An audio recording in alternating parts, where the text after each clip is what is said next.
Este Simón el Celote o cananista fue apóstol de Jesús, al igual que Pablo era fariseo. El hecho es que no podemos dejar de reflexionar en torno a estas sectas del judaísmo. Este Simón el Celote o cananista, siendo uno de los 12, sin duda es un personaje enigmático y llamativo, aunque la Biblia no nos habla mucho acerca de él. Ahora hablemos de una secta judía llamada los esenios. Leo del diccionario Alfonso Lapworth. No se mencionan en la Biblia, pero sus enseñanzas y costumbres llaman la atención de los estudiosos porque florecieron desde la segunda mitad del siglo II a.C. hasta finales del siglo I después de Cristo. Por lo tanto, esta secta existía en los días del ministerio terrenal de Jesucristo. Las noticias sobre ellos nos vienen en los escritos de Josefo, Filón, Linio el Mayor. Recientemente, el descubrimiento de los rollos del Mar Muerto en Qumrán han arrojado más luz sobre ellos. Josefo los consideraba una de las 3 filosofías de los judíos junto a los fariseos y los saduceos. Filón informa que nunca fueron muy numerosos, llegando a contar unos 4,000 afiliados. Practicaban reglas estrictas de conducta y en general eran solteros. Veneraban grandemente a Moisés. No hacían ningún juramento, pero se exigía que los nuevos miembros, después de un periodo de prueba de 3 años, hicieran una serie de juramentos considerablemente fuertes. También algunos eruditos creen que el apóstol Pablo se refirió a ellos en la carta a los colosenses. En parte, leamos. Colosenses capítulo 2 y comenzaré en el versículo 4 en adelante. Y esto lo digo para que nadie os engañe con palabras persuasivas. Mirad que nadie os engañe por medio de filosofías y huecas sutilezas, según las tradiciones de los hombres, conforme a los rudimentos del mundo y no según Cristo. Nadie os prive de vuestro premio, afectando humildad y culto a los ángeles, entremetiéndose en lo que no ha visto, vanamente hinchado por su propia mente carnal. Pues si habéis muerto con Cristo en cuanto a los rudimentos del mundo, ¿por qué como si vivieses en el mundo os sometéis a preceptos tales como no manejes, no gustes, ni aun toques, en conformidad a mandamientos y doctrinas de hombres, cosas que todas se destruyen con el uso? Tales cosas tienen a la verdad cierta reputación de sabiduría, en culto voluntario, en humildad y en duro trato del cuerpo, pero no tienen valor alguno contra los apetitos de la carne. Y aquí están las 6 sectas hermanas, así como el rico dice que tenía 5 hermanos. Ellos son fariseos, escribas, saduceos, celotes, herodianos y esenios. Versículo 29. Y Abraham le dijo: a Moisés y a los profetas tienen, óiganlos. Y otra vez el padre Abraham cita la palabra de Dios, para que nosotros entendamos lo que debemos hacer para prepararnos en esta vida. Todo está en la Biblia. Al morir, se acabó. No hay más chance. Lo próximo será el juicio. Juan capítulo 5, verso 47 dice: pero si no creen a sus escritos, ¿cómo creeréis a mis palabras? Lucas 16, verso 30 dice: él entonces dijo: no, padre Abraham, pero si alguno fuere a ellos de entre los muertos, se arrepentirán. La doctrina católica está basada en la inmortalidad del alma, pero también las iglesias dominicales en su mayoría están enseñando lo mismo. Y es aquí donde centran esa teología. El problema es fácil de resolver, porque Abraham va a citar lo que fue escrito por los profetas. Lucas 16, verso 31 dice: mas Abraham le dijo: si no oyen a Moisés y a los profetas, tampoco se persuadirán aunque alguno se levante de los muertos. Todo está escrito en la ley y los profetas. Y hoy es igual. Si nosotros no escuchamos las escrituras, no vamos a reconocer las falsas doctrinas. Tenemos que escudriñarlas bien, porque en el día del juicio seremos juzgados por la ley también. Santiago capítulo 2, verso 11 y 12 dice: porque el que dijo no cometerás adulterio, también ha dicho no matarás. Ahora bien, si no cometes adulterio, pero matas, ya te has hecho transgresor de la ley.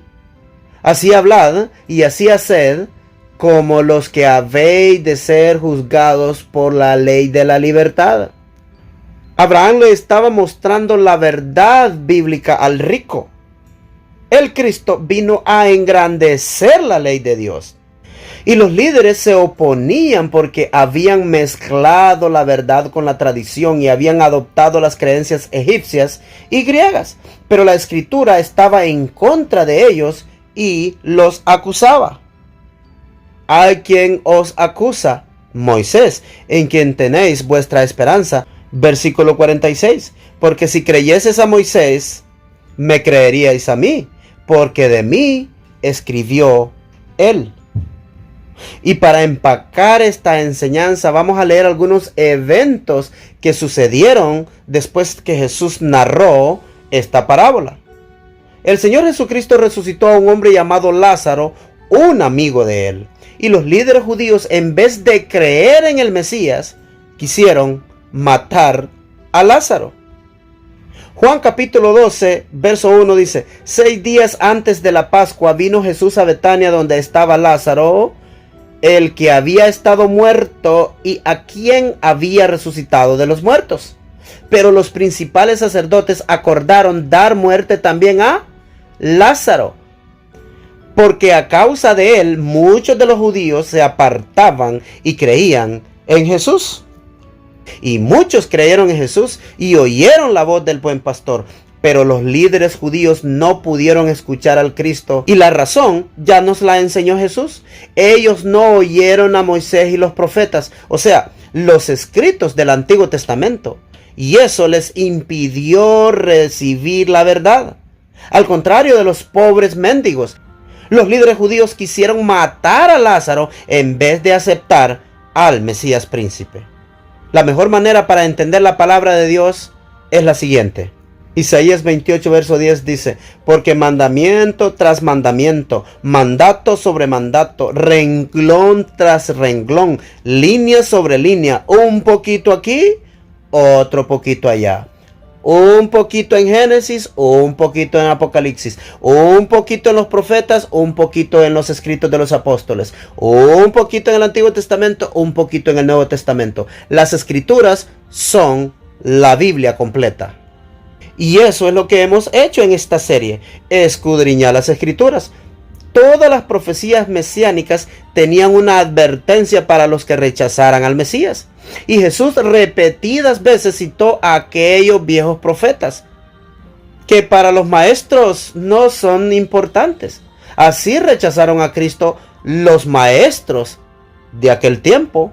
Al igual hoy día, los pastores de esta generación también han basado su doctrina en enseñanzas de hombres y han rechazado a los escritos de los antiguos. Las doctrinas están basadas solamente en la prosperidad y dejan de lado todas las advertencias que escribieron los antiguos profetas. Así que nosotros, que sí escudriñamos las escrituras, no tenemos que ignorar la exhortación del Antiguo Testamento. Hebreos capítulo 13, verso 7 dice: acordaos de vuestros pastores que os hablaron la palabra de Dios. Considerad cuál haya sido el resultado de su conducta e imitad su fe. Jesucristo es el mismo ayer y hoy y por los siglos. Cuando Jesús estuvo aquí en la tierra, todos aquellos que eran vistos de menos fueron restaurados y vivieron en armonía porque Cristo trajo la paz a sus corazones. Todos ellos fueron llenos del gozo al lado del Salvador del mundo. Él los nutrió, los enduvo en su seno y fueron consolados. Leamos. Lucas capítulo 16, verso 25 dice: pero ahora este es consolado. Juan capítulo 12, verso 1 y 2 dice: vino Jesús a Betania, donde estaba Lázaro, y a quien había resucitado de los muertos. Verso 2, y Lázaro era uno de los que estaban. ¿Dónde estaba Lázaro? Sentado a la mesa con él. Lázaro se sentó a la mesa con el verdadero Abraham, Jesús, la simiente de Abraham.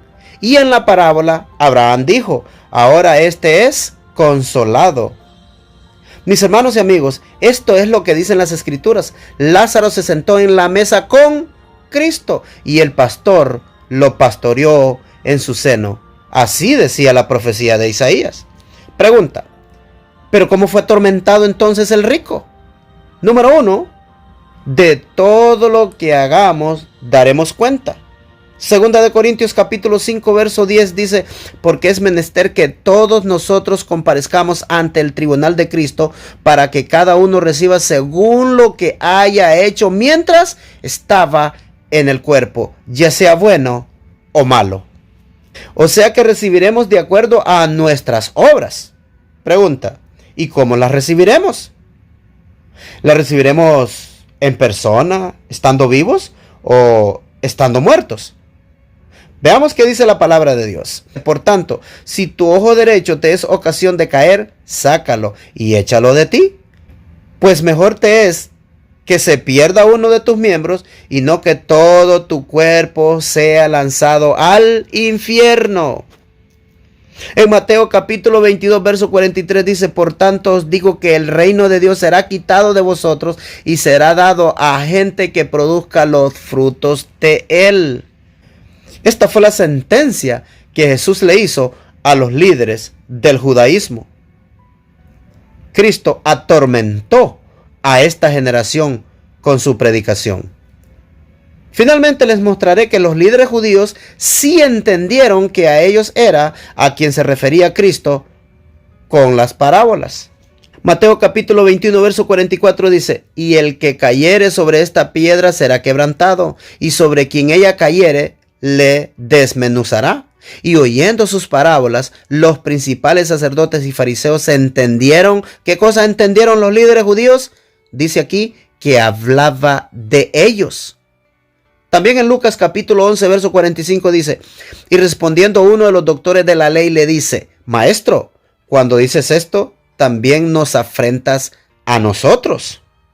Aquellos maestros entendieron que las parábolas iban dirigidas a ellos vez tras vez. Y así fue en cada parábola. Siempre que estaban presentes los líderes judíos, nuestro Señor Jesús siempre se dirigía a ellos en parábolas. En Lucas capítulo 14 verso 7 dice: y observando cómo escogían los primeros asientos a la mesa, relató una parábola a los convidados diciéndoles: cuando seáis convidados por alguno a bodas, no te sientes en el primer lugar, no sea que otro más distinguido que tú esté convidado por él. Y la lista sigue, así que no hay por qué ser engañados.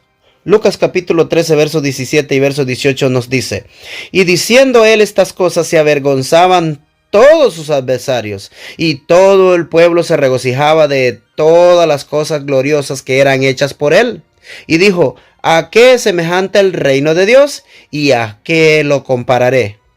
Lucas capítulo 15 verso 2 dice: y los fariseos y los escribas murmuraban diciendo: este a los pecadores recibe y con ellos come. Y él les relató esta parábola diciendo.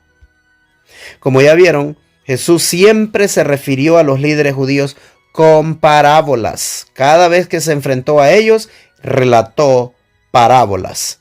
Pero el mundo cristiano de hoy cree que la parábola El rico y Lázaro es una historia literal. Al no escudriñar las escrituras, predican la doctrina católica romana. El seno de Abraham, tal y como es interpretado hoy día, no existe. Pero sí sabemos por medio de las escrituras que los justos nos sentaremos en compañía del patriarca Abraham en el paraíso. Pero no es al morir, es cuando Cristo venga. Mateo capítulo 8 verso 11 y 12 dice: y os digo que vendrán muchos del oriente y del occidente y se sentarán con Abraham e Isaac y Jacob en el reino de los cielos. Verso 12: mas los hijos del reino serán echados a las tinieblas de afuera, así será el lloro y el crujir de dientes. Y es por eso que la parábola dice que Lázaro estaba con Abraham y el rico, que representa al judaísmo, estaba siendo atormentado. En la parábola, el mendigo fue llevado al seno de Abraham por los ángeles, pero muerto. Lo cierto es que un día seremos reunidos por los ángeles en la venida de Jesús. En Marcos capítulo 13 verso 27 dice: y entonces enviará a sus ángeles y reunirá a sus escogidos de los 4 vientos, desde el extremo de la tierra hasta el extremo del cielo. Y como ya leímos, Dios no es Dios de muertos, sino de vivos. Y cuando venga Jesús con sus ángeles a llevarnos, seremos llevados, pero vivos, no muertos. Finalmente, el Padre Abraham representa a nuestro Padre eterno. El rico representa la oposición judía, o sea, las sectas del judaísmo. El mendigo representa al pueblo que recibió al Mesías con gozo. Los perros representan a los gentiles a quien los judíos despreciaban. El seno de Abraham es la nueva vida en Cristo y estamos en su seno y somos nutridos con su palabra, así como Jesús está en el seno de su Padre. Así que el rico no fue atormentado en el fuego, sino que es simbólico. Cristo usó una creencia egipcia y griega y esa doctrina entró en la iglesia. Pero en la parábola Abraham citó el escrito está para deshacer esas mentiras, porque las escrituras dicen que solo Dios es inmortal. Los muertos no hablan, no aman, no odian, no escuchan. Noten lo que el profeta Job sabía. Job capítulo 7 versos 9 y 10 dice: como la nube se desvanece y se va, así el que desciende al sepulcro ya no subirá, no volverá más a su casa, ni su lugar le conocerá más. Hoy día se predica lo contrario al Antiguo Testamento. Juan capítulo 5 verso 25 dice: de cierto os digo, vendrá la hora, y ahora es, cuando los muertos oirán la voz del Hijo de Dios, y los que oyeren vivirán. En esta serie hemos aprendido que es mejor creerle a Moisés a los profetas, porque si no creemos lo que dice el Antiguo Testamento, ¿cómo entenderemos las parábolas de nuestro Señor y Salvador Jesucristo? Una de las reglas que hemos aprendido en esta serie también es que debemos de hablar así como dice Isaías, a la ley y al testimonio. Si no dijeren conforme a esto, es porque no les ha amanecido. Si alguien les dice que el Antiguo Testamento ya no importa, no le crean, porque la palabra de Dios dice: y nosotros somos testigos de todas las cosas que hizo Jesús. De este dan testimonio. ¿Quiénes dan testimonio? Todos los profetas. Por eso Isaías dice: a la ley y al testimonio. El Antiguo Testamento y el Nuevo Testamento juntos dan testimonio de Cristo. Y Dios no autoriza a ningún mortal que le quite o le agregue, porque escrito está: el fin de todo discurso oído es este: teme a Dios y guarda sus mandamientos, porque esto es el todo del hombre. Porque Dios traerá toda obra a juicio juntamente con toda cosa encubierta, ya sea buena o sea mala. Y como siempre digo, si te ha gustado esta enseñanza y ha llegado a tu corazón y ha entrado en tu mente y sientes que estás aprendiendo mucho de las escrituras, por favor, comparte este estudio con otras personas que no tengan acceso a estas verdades. Y nos vamos a ver hasta la próxima serie. Que el Señor Jesucristo me les bendiga hoy, mañana y siempre. Amén.